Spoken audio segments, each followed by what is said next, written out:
I want to first of all give praise to the Almighty and our African ancestors, and I want to thank them dearly for having Dr. David Horn and Kumasi and the whole crew of putting this program together and reaching out to have me here in Ghana to come and make a brief statement on where we are. So, having said that, brothers and sisters, I listened to the previous speaker very respectfully.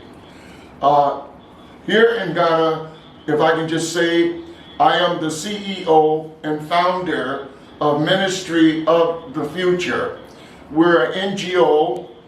We started our program. I have been living on the African continent for 52 years. I've spent 40 of those 52 years here in Ghana. Now, if I can just get to the point is that Ministry of the Future focus uniquely and exclusively, as it is right now, on getting citizenship to Africans of the diaspora. We go on the premise of the right to return, and this right to return has manifested in Ghana due to the advocacy, educational outreach that not only Ministry of the Future but other Africans of the diaspora have actually carried on. And I can say, for my part, from 1990, I myself, with One Africa, Sister Imakus, her late husband, Nana Ben, and other Africans of the diaspora, Fi Ankara, we engaged government as early as the 1990s. But if I may just fast track, all of these years while we were pursuing citizenship, passing through so many different governments, passing through the late Jerry John Rawlings, passing through John Ajikun Kufuor's government, passing through Atta Mills, and finally, under the former head of state, John Dramani Mahama, I had to go with the assistance of his executive secretary, who was recently the vice chair of the African Union, the Honorable Ni Kwesi Kwartey. I pursued government of Ghana with the narrative that we have the right to return. Now one has to understand, and this has to be made clear to Africans of the diaspora so you can understand the dynamics of what's going on the African continent.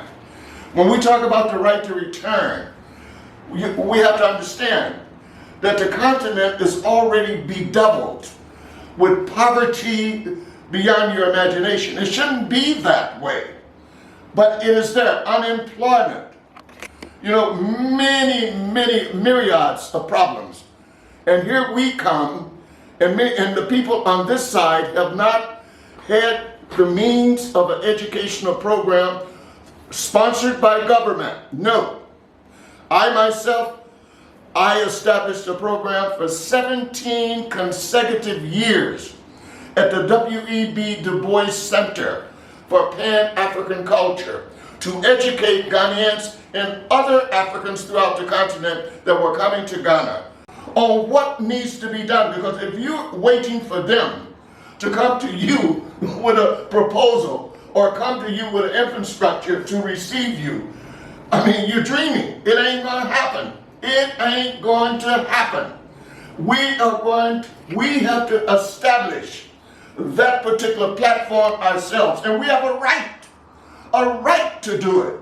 Because when we talk about right to return, Ministry of the Future was able enough to convince the government of Ghana in 2016, and I'm not just talking, we have it on video, where the head of state said, upon bestowing citizenship to Africans of the diaspora, and I'm talking about collectively, boom, he said, I need no praise from you. I am giving to you a right that was taken away from you. You have the right to return. So this is extremely important. And so Ministry of the Future and the Africans of the diaspora in Ghana we have used that as a rallying cry. Of course, we recognize the good works of what had been done before us. Marcus Messiah Garvey, he laid the foundation. C.L.R. James, he laid the foundation. George Patmore, W.E.B. Du Bois, all of them.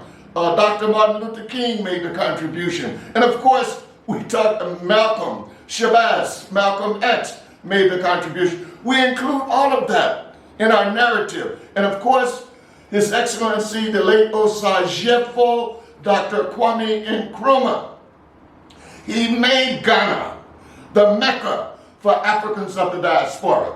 So it's up to us. And I would like to share the narrative that Ministry of the Future has learned in coming home. The right to return should be predicated upon economic integration before social integration. I want to repeat that again. We must come home with in the forefront of our minds and our efforts. The narrative should be economic integration before social integration. We will be accepted and respected more if we pursue that avenue. And to support that, what we need to do, we need to really put the emphasis and concentration on a member state. It's good, you know what I mean, to reach out to the African Union, yes, but the bureaucracy of the way things are done and the Eurocentric mentality of many of the leaders, it's going to take a while for it to sink in. So I say, during the interim, pick a state of your choice where we are going to settle like we have done in Ghana. Build your infrastructure up in that state and come under the protection of the sovereignty of that state. And one of the ways to do, which Ministry of the Future is in the process of doing right now, and I believe this is our future for the Africans of the diaspora to make a smooth transformation into Africa. We must establish an African diaspora business commercial village. We must establish the African diaspora business commercial village with Chamber of Commerce's inside that village. Chamber of Commerce's that represents all of the nationals that were African descendants of the slave trade I'm talking about. We have them that were scattered in the Caribbean, Cuba, Jamaica, Guadeloupe, Haiti, Martinique, understand, Central America. We must have their particular Chamber of Commerce inside that African diaspora business development village. There we will establish cubicles for them to come and open up business offices in there to bring their skills. And we will have the linkage with the state house, state government. We will employ as well the indigenous to come in and intermingle with us. We will be working as one. But it will be no doubt of what direction that we are moving. It is an African diaspora business commercial village. Now I say that to say this. Anytime we travel in the world, we can always go anywhere in any nation. You will see a Chinatown. You will see a Japanese town. You will see a Vietnamese town. You will see all of Italy, little Italy, little Ireland. But have you ever gone to any place to find an African town or African commercial village anywhere that you travel in the world? No. So this is what we have to do of the African diaspora, because we are the ones, in my opinion, Africa will not be able to break out of these doldrums and the yoke of the European Arab strangulation that has been there for centuries unless the African diaspora is infused and integrated into the continent. And upon doing that, we ourselves must take leadership roles and not wait for government, begging hand to government. Look, the government has a myriad of problems as it is.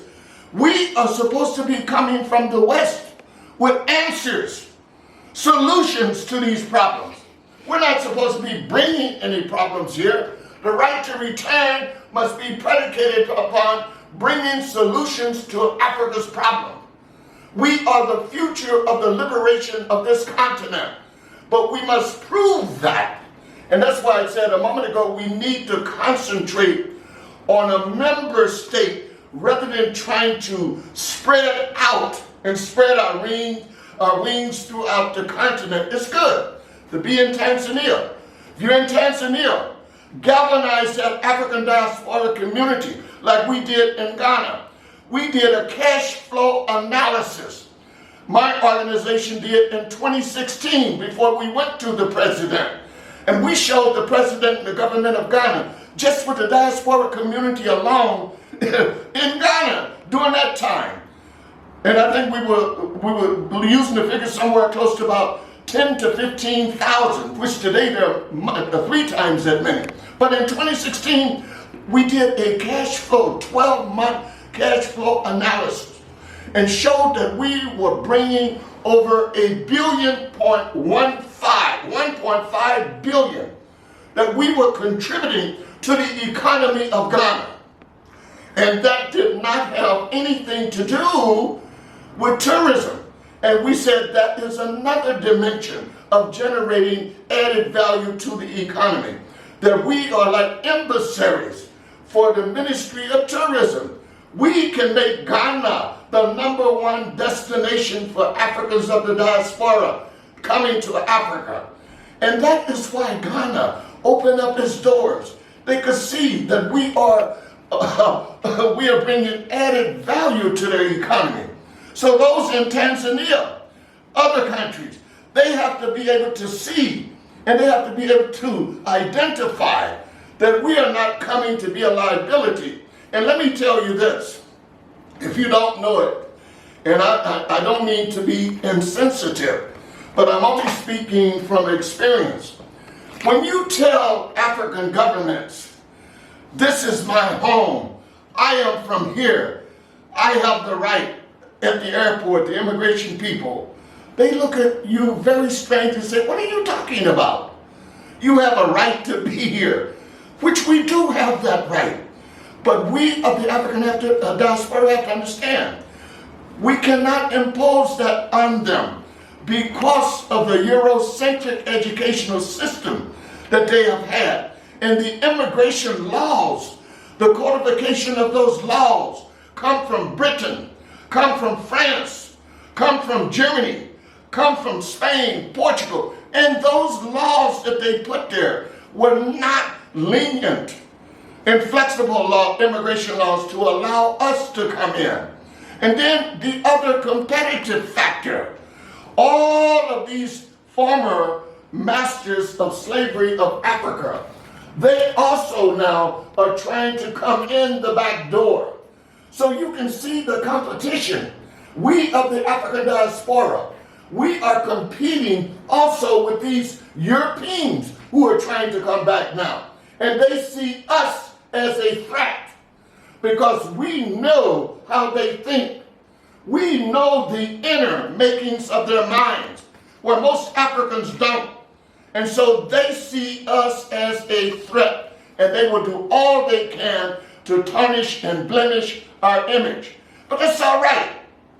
For me, I don't, let them do that. But what is important, that we are descendants of the transatlantic slave trade. We must galvanize into a bulk unit with unity. And as I said earlier, start by getting 5 to 10 acres, 20 acres of land and establishing the African Diaspora Business Development Village. And the village is not for housing. No. If you want to get your resident housing, that's a different area. This is strictly for economic development and sustainability economically of the African diaspora, as well as contributing and bringing added value to the state. And we can only do that by controlling the flow of our skills, controlling the flow of our money, and we only can do that by having an enclave like Chinese do.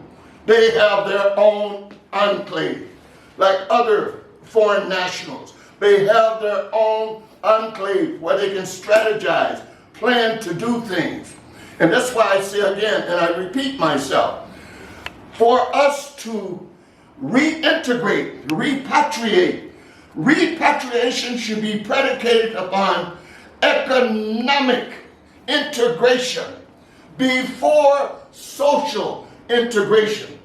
Because if you come in under the banner of social integration, you're going to be hoodwinked, you're going to be bamboozled, you're going to be scammed to the nth degree. You don't know the language. You have forgotten the culture. We've been separated too long. And we got bad apples on the continent as well as bad apples in the diaspora. So when you start talking about social integration, your guard is down. You're open meat for anyone.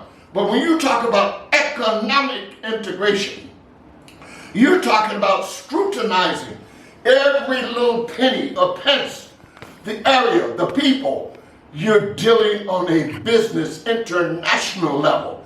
That is the way we must come home. So I just want to tell you, the Ministry of the Future, we have challenges here in Ghana.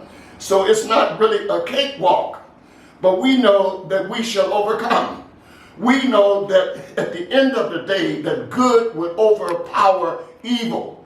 And our tribulation, our 400 to 500 years in captivity in the West, has taught us so much. We have so much to give. And we know by virtue of that, that this is a spiritual, it is a spiritual movement. And it's been already ordained by the Most High. And nobody can change what has been ordained. We shall come back to Africa, and we will be the people to bring Africa back to be a great continent, a great people, as it was in the beginning, so shall it be in the end. Thank you. What's going on? Right. She's talking about a presentation. She's talking about a presentation that's clapping for you. Okay. Now, all of that is that diversity, power, was everywhere, representations. Yes. Okay, diversity practices are used, and we still we would like to share remarks about those.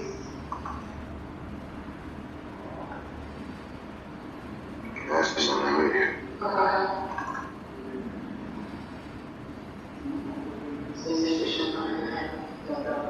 Yeah.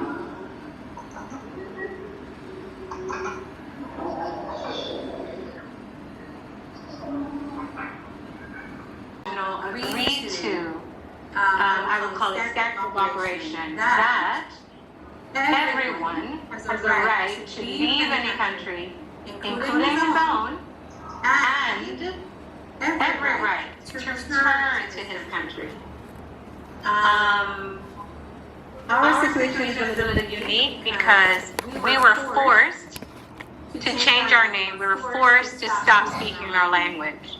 So some of us cannot tell specifically which country we're from. And then when you pull into effect, and I'm not making a speech, I just, let me check myself. But when you consider also that these lines were drawn that sometimes goes through a tribe, like you have between Kenya and Tanzania, you have families that are on either side of the border from the same tribe. Now, that's what we're looking for, and that's what we expect from regardless of who colonized whichever area we're choosing to go to, it's an internationally accepted protocol, and it should be implemented by the member states. So along with the approach that Dr. Maulana is talking about, and I know him very well. I used to go down to the center. I lived in Ghana 2006, 2007. I tried to open my business there, and the investment amount was impossible. A wide cross-section of people here in Tanzania, that's the problem. We have 20% of those who are here are retired. So they're living on $800 a month. And they want to be here. You see, they've lived their life in the US or in the UK, and they want to come to Africa to live. And so that right to return has to be implemented, accepted, and put in place, just like many other countries in this world where you've had forceful removal of people or forceful movement of people. It needs to happen on the continent with the member states as well, because not many of us can come with that. Secondly, it's very difficult to track our investment amount or the value that we're bringing. Because again, the amount that's in my bank account is not commensurate to what is in my 50 odd years, almost 60 years of experience and knowledge and skills that I'm bringing. And so economic has to be a part of it, but it definitely cannot be the entire gamut. And I still have my family and connections in Ghana, but the weather here, the lifestyle here, the culture here is more suitable for me. So I'm choosing to stay in Tanzania. And we should be allowed to do that. Anywhere on the continent, we sit down and we feel comfortable. And so I want to add to what Dr. Maulana is saying, that definitely an economic component, but it cannot be and shouldn't be, and he's not saying that, but I'm saying that. It cannot be and shouldn't be all that we have access to. This is an international right, and it should be implemented by the member states. Thank you.